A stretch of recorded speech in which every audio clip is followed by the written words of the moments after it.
Bé, en realitat el que està passant és que ens prenen per idiotes. Menteixen una vegada més, menteixen descaradament.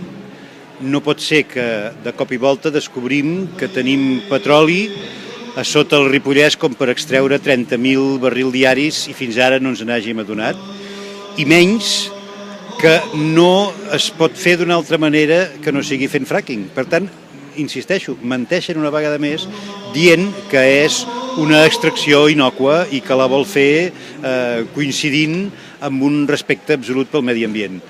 Insisteixo, ens prenen per idiotes. 150 camions diaris. Potenciaran el tren des de Ripoll, ara. Escolteu-me, l'única alternativa viable per a les nostres comarques per produir energia no és aquesta.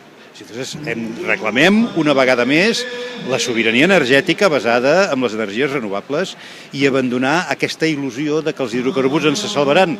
L'era dels hidrocarburs ha passat, apostem econòmicament, apostem decididament per les alternatives reals de futur, que són les alternatives de producció d'energies renovables, i així podrem pensar en una economia diferent que sí que pot salvar tant la industrialització que s'ha estat perdent d'aquestes comarques com tots els serveis que poden oferir, com per descomptat el respecte per un fantàstic i meravellós paisatge que tenen aquestes comarques.